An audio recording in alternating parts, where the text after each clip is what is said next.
We are about to get kick-started with the future of commerce media, and kicking us off with this first session, we are looking at the next 5 years. So please give a very warm welcome to tell us about those next 5 years, Chief Commerce Officer from Publicis Media, Steve Ricketts.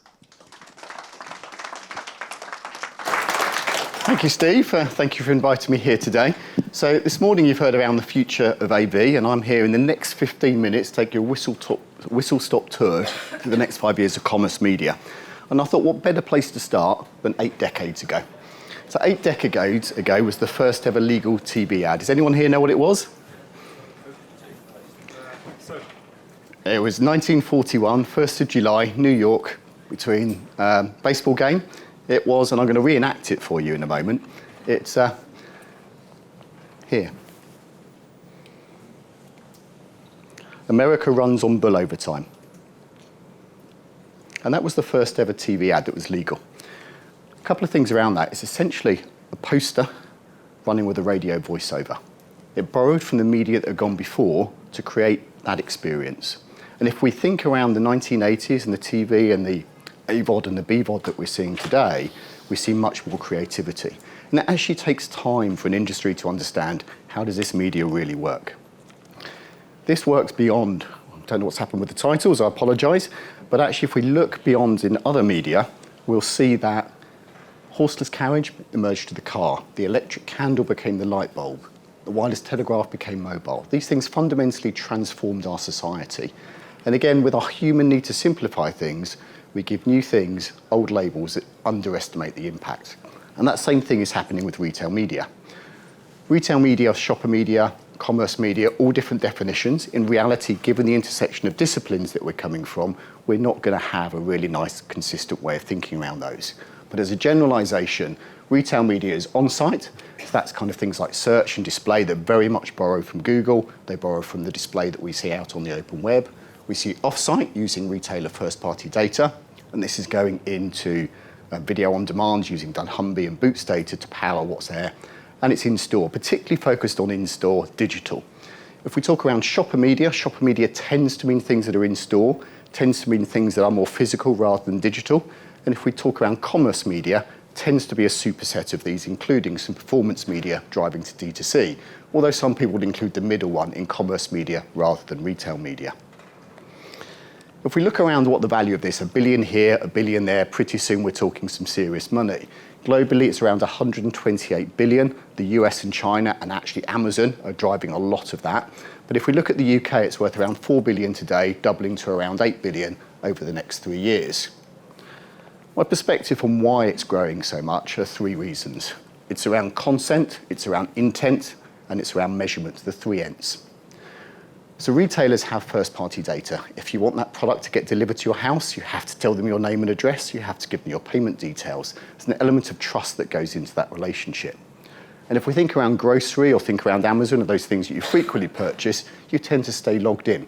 And they build that and they give that data around offers and things that are interesting for you. But if we think around how people shop, we've also got intent. The majority of people, around 60%, start product searches on retailers and marketplaces. They don't start those product searches in Google. And actually about 2/3 of those searches are actually unbranded. They're generic, they're need state related. So retailers have an intent. As you come on there, they understand what you're looking for.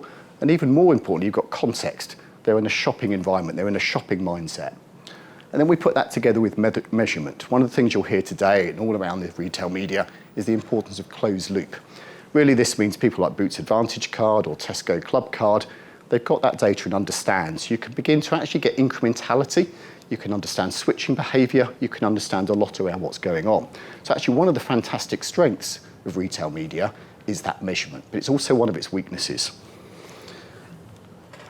We need to measure the right things to measure, not the easy things to measure.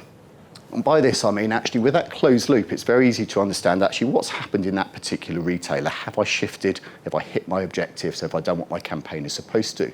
But I know that if I run an online retailer, I will drive in-store sales. In other retailers, I also know I will drive sales in D2C environment. And if we limit ourselves to that closed loop measurement of that retailer, we will underestimate the impact this is having on my brand and how much I'm succeeding.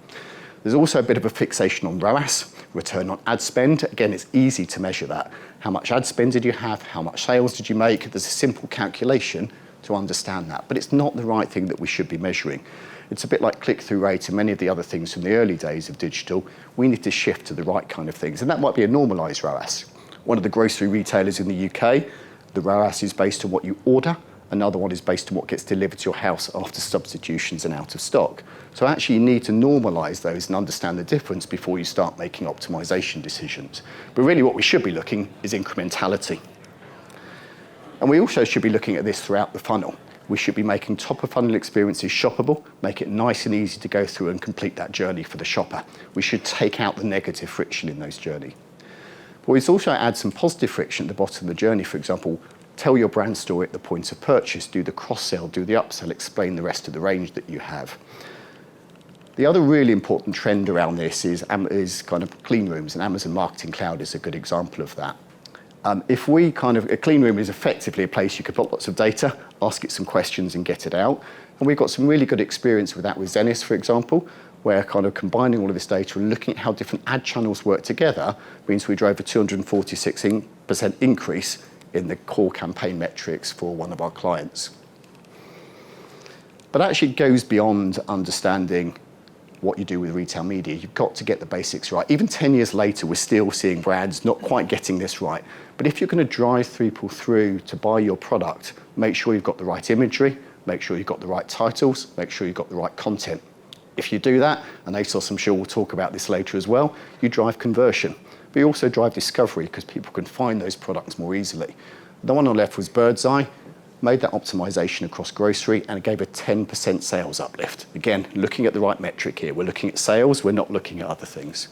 Another example on the right here is taking user-generated content. So this was the frame for Samsung.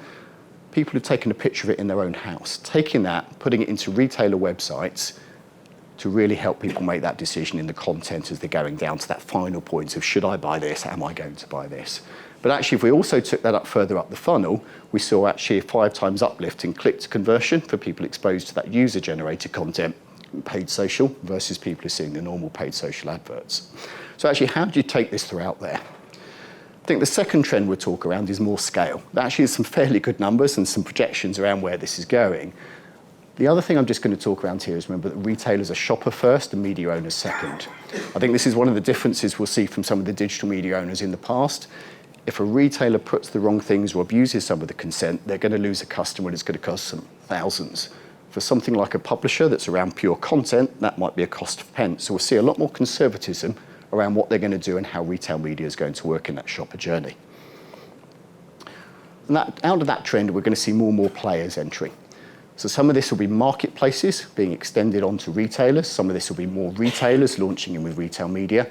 We're also going to see new formats coming out, which is going to scale the capability and make it easier to buy. From in-store, there's one from Tesco with the scan as you shop there, or looking at digital screens, or looking at couriers or delivery. And actually only about a third of retailers currently offer off-site programmatics. So there's an expectation we'll see more and more of those bring that retailer data to bear to allow you to make some better decisions.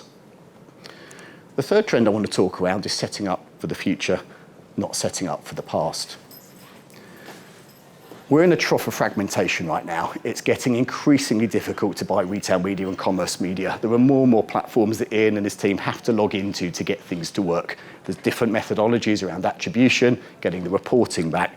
But I think we're going to actually see a bit more worse before we start getting better here around having some unified understanding in the industry and reducing down the friction it is to kind of buy and make that effective. But over time, we'll get that greater sophistication. And this is things like even understanding, is a product in stock at this retailer? If an item goes out of stock for 2 days on Amazon, it hits organic rank for 9 to 10 days. So actually you don't want to push media that drive a product to sell out, because at that point, you're going to have to spend a lot of media to get back where you were before. And you're going to hit your sales even after that item's back in stock. But actually many retailers don't provide that level of data to allow that really good informed media decision around where you're going to drive someone to buy. Second area in this is around organisational changes, culture and structure. Already seeing that some of the big global FMCGs and CPGs are combining sales and marketing. So they used to have a CMO and a chief commercial officer.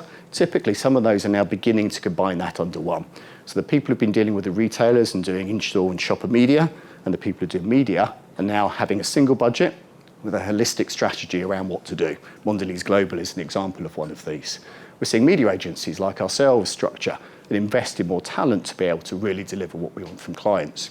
And culturally, one of the interesting things for me is how retailers have started talking about CPGs. In the past, they talk about them as suppliers. They're the people that supply the goods that sit on the shelves that they sell. But actually, that gives you a typical way that you might work with them. And they're talking around them as clients today. So even the minor things around thinking around what to do and what you give back to them, the data, the measurement, the understanding, the insights, is really kind of changing. And if we look a little bit further out, there's lots of things we could cover. I'm going to pick on grocery today, which is grocery shopping, I think, is ripe for disruption. So today, about 13% of the 200 plus billion that's spent on grocery is spent online. But 6 in 10 of us are doing our grocery shopping online. What's happening is we're buying a few things, but not everything.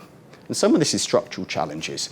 This is things like delivery takes 3 days and it costs some money. When we're used to something more than that, it turns up next day for free is almost an expectation. But the economics don't work for retailers to do that. And you'd have seen that in quick commerce. There's been a bigger consolidation around how many of suppliers there are out there providing those services. Some of this is also substitutions and confidence that you're going to get what you want, or actually, did you order the right size, or have you got something that's turned up twice the size or half the size? So some of this is around kind of the experience.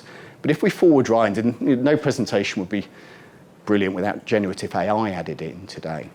So I think there's a couple of things that will come into this. Generative AI, for some people in this audience and some people in the population, will change how we shop for grocery.